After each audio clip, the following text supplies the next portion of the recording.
League of Thrones, once again, I, Bernie Sanders, come before you and ask you to make sure that the 99% get their proper share of Halloween candy. If you're giving out candy, please dispense of any of that candy corn bullshit.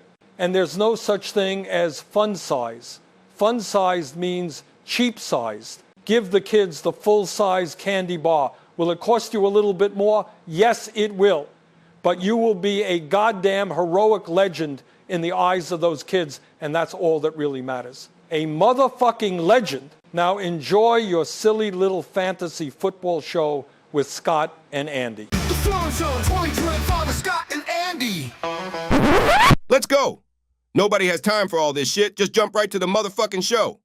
Welcome to the Throne Zone, Week 8. It's our weekly look at all the exciting action in the world's greatest fantasy football league, the League of Thrones. I'm one of your hosts. I'm Andy. I am also one of your hosts, and I'm Scott. Well, Scott, happy Halloween in advance. I hope we both get a whole lot of candy. I hope everybody gets the treats they want, because some of these teams, man, did they get tricked. Oh, I see what you did there. I saw it. I saw what you did. That was right. That was almost a professional segue. So speaking of professional segues, let's get to game number 1. Game number 1. All right, our first game this week has the Barstow Bats going to 6-2 with a beating down of the bad guys who go to 4-4. Barstow wins 115-60. Barstow had the 4th lowest score of the week, and not only do they still win, but they still mercy rule the bad guys, which just goes to show what a shitty week it was for Jacob. He sucked the blood out of Jacob Smith. It was delightful. I love the Barstow Bats, one of my favorite teams. Are we going to be doing this now? We got to just start doing impressions. What is it? What has happened? Why am I a vampire? I don't know.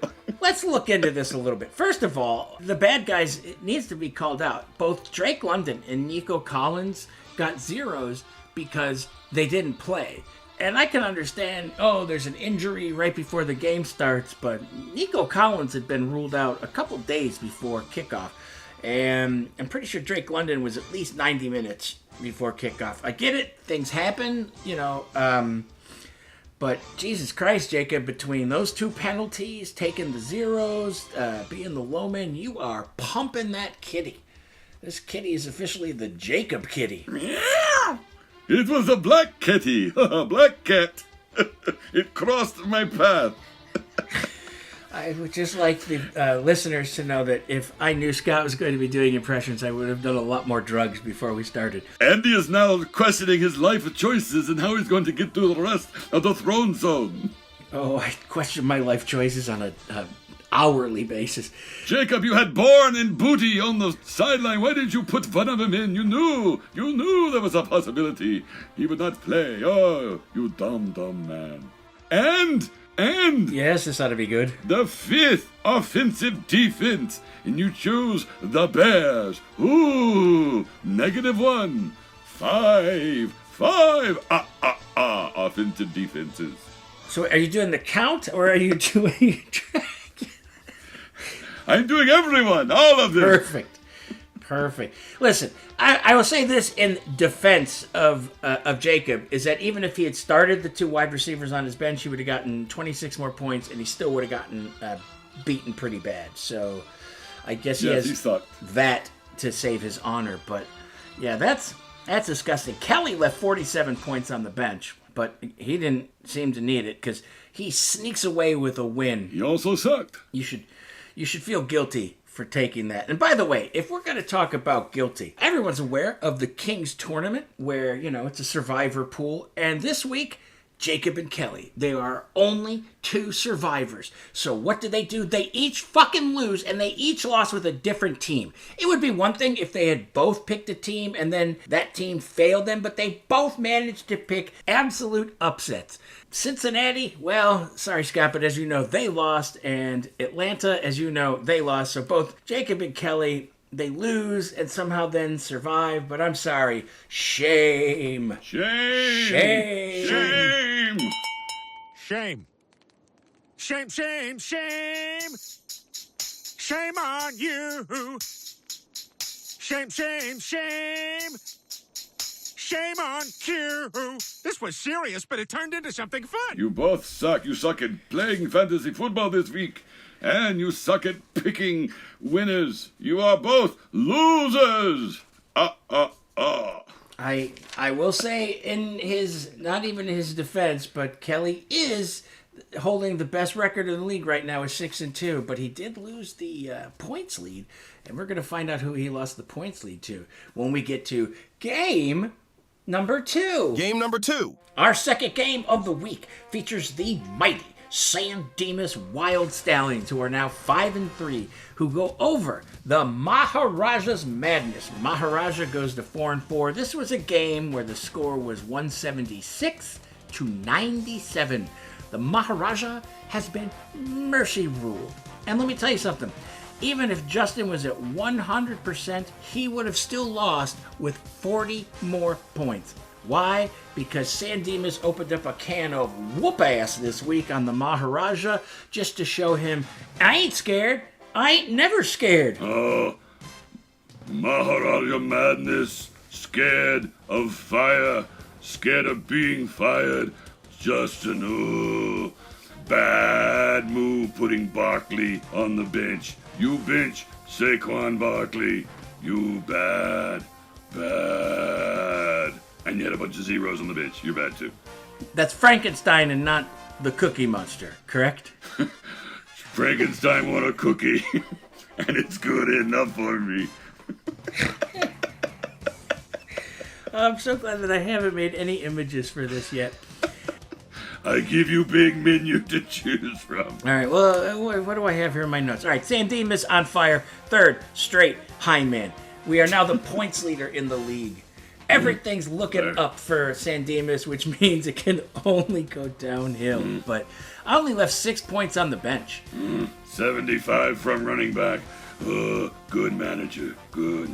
Well, good manager, and then I finally got something out of the corpse of Breece Hall. I'd been screaming about him forever, and then he goes out, gets... You got Cincinnati defense from Breece Hall. I got... You smart to play Breece Hall against Cincinnati defense. Terrible. Yeah, I'm trying to stay in the moment, but all I can think of is all the different images I'm going to create. Because you sound like Bizarro Superman. You sound like Sylvester Stallone somewhere around Rocky VI. You make fun of Frank's voice. Rage. So, what's it like working on the Tulsa King, Mr. Stallone? Paycheck. I love extra paycheck. And then we're back to the Cookie Monster. All right, listen. I also know that I got Jonathan Taylor, so I'm lucky as fuck. He's setting record paces, but again, record paces never last. So I'm not going to pretend that I'm not lucky right now, and that I'm also pretty damn good. But I was terrified going into my game against Justin because I always, you know what? I'm afraid of Justin. I'm terrified of Justin. But what do you want from me? And I'll tell you what. Normally we do our Connor fact after we do the Muppet Babies. But this time we're going to do the Connor fact before we get to the Muppet Babies. And the reason being that Justin plays prominently into the advertisement. So I have nothing more to say about San Dimas kicking ass, taking names, and humiliating everybody by our sheer dominance. So let's get on to a Connor fact. During the League of Thrones draft, Connor promised to provide a weekly personal fact about himself. Since he has failed to do this, we will provide one for him. Before we get into this week's fact about Connor, I just want to remind everybody that the AI technology required to generate these moderately amusing videos uses enough clean water that otherwise could nourish a small third world village. Well, that sucks.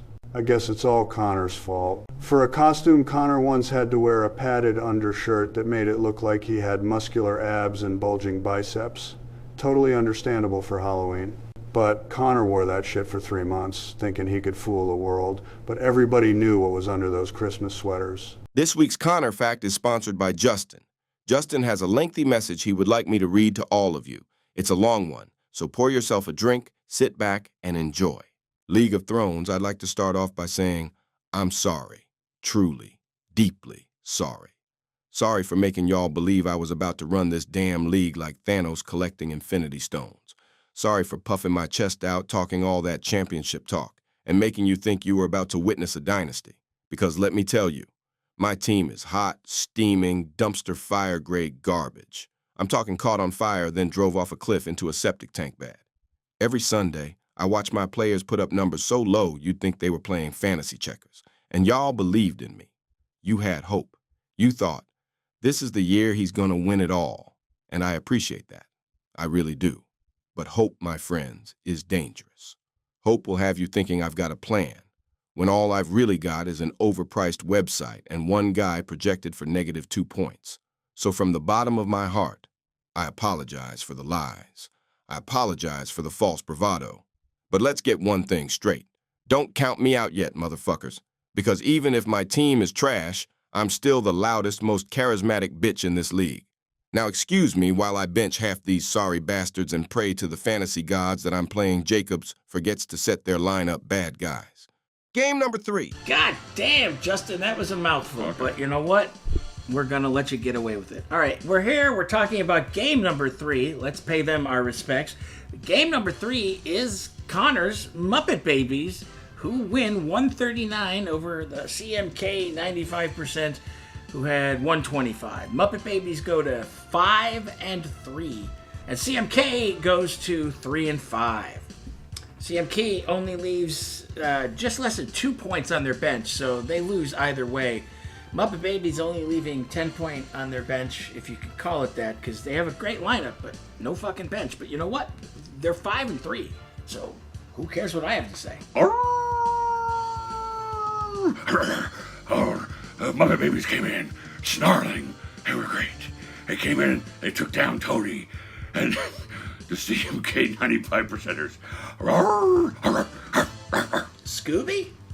Scooby Jack. And I got away with it if it hadn't been for you meddling kids. This is either going to be our most beloved or most hated episode.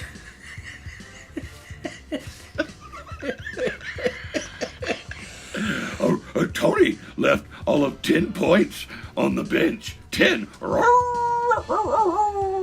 That's a dog of a team. Well, you were close. CMK only left under 2 points, but Muppet Babies only left 10 on the bench. But you're half man, half wolf. How can you be expected to know all that?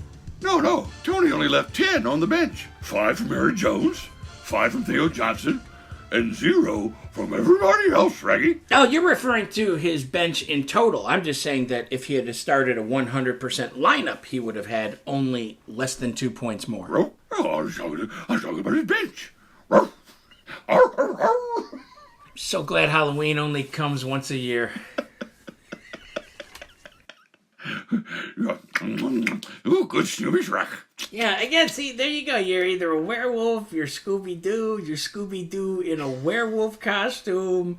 All I know is you're giving me a shit ton of work to do later with ChatGPT. And let me tell you something. ChatGPT can be a motherfucker because sometimes it thinks, oh, I'm sorry, you're violating our standards. You know when you and I went on vacation last week, at one point I thought it would be funny if you and I were in a sauna. We weren't blowing each other. We weren't stroking. We were going to be sitting there with towels and, robes, and it was just I just thought it'd be funny. Hey, look, they're in a steam room, right? Oh, Jesus Christ. You'd have thought that ChatGPT, thought that I requested us to do some kind of hardcore gay snuff porn. Oh, this violates our standards. Can you change it to something else? There was a moment when you and I are making an image of us in Times Square, and I wanted us to look at each other, and it said, this is kind of suggestive. I'm like, what the fuck are you talking about suggestive? We're tied and say again, wrap your arms. Also, this is a fucking program that has let us make images every week where I wanted to make the meme. Get yourself someone who looks at you the way Scott and Andy do. I mean, you go back to those pictures when we were playing baseball, or rather at the baseball field, we looked like we were two dudes in love. And if that's your thing, that's fine. But it ain't my thing, and I know it ain't your thing.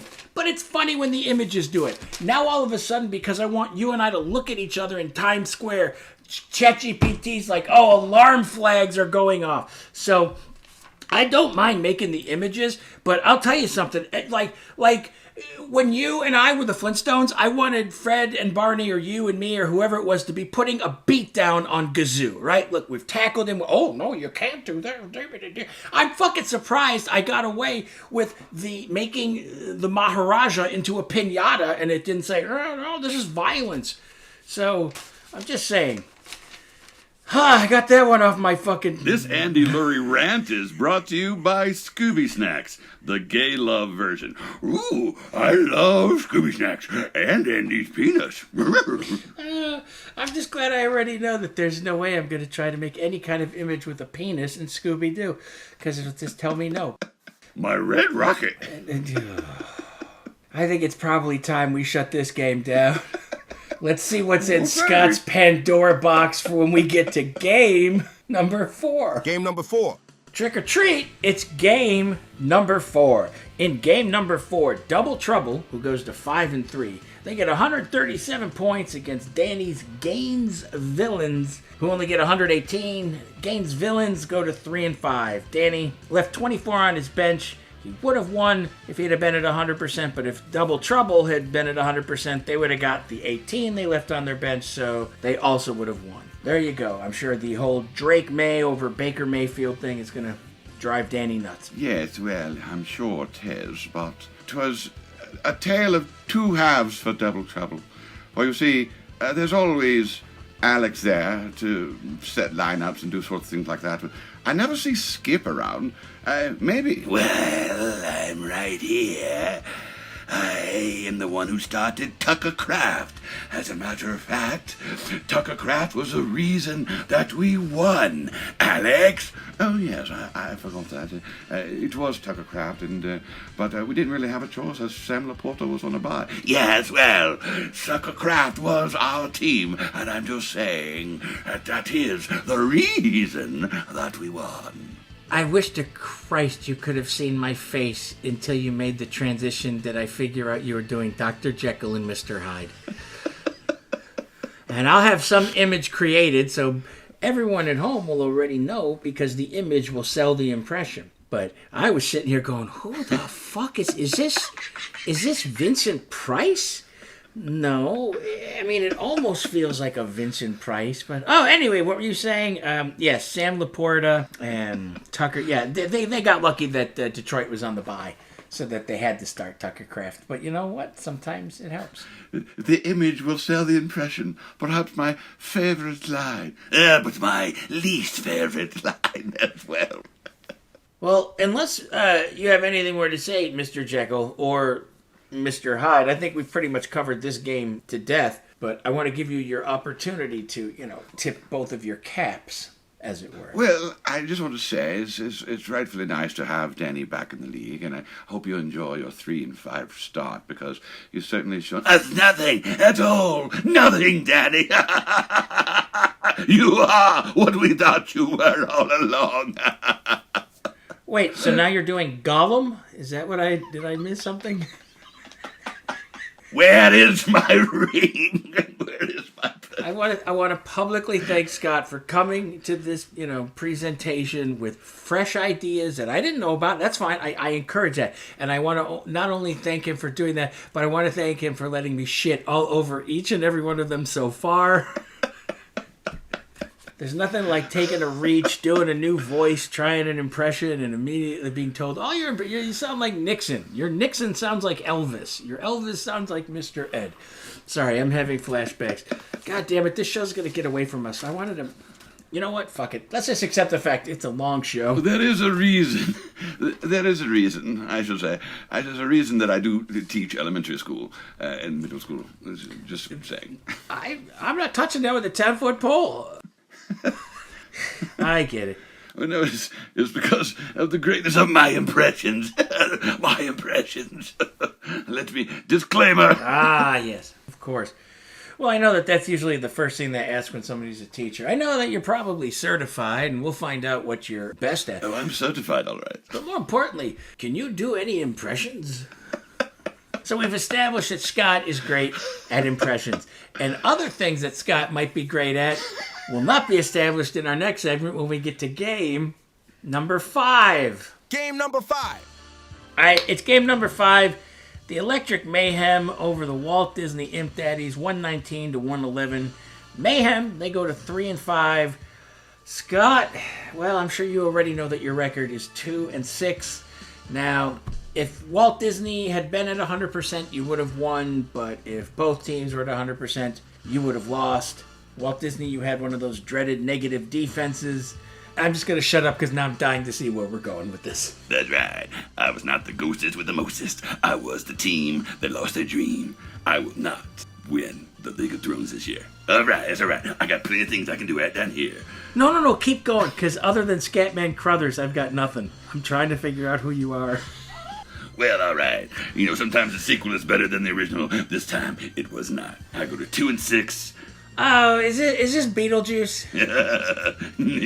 I'm sorry. My disappointment is with. I never really got into Beetlejuice. I always thought. I mean, like, I know people did, so I'm glad they did. But Well, maybe you need to let Beetlejuice get into you. Know what I'm saying? okay, that's a good one.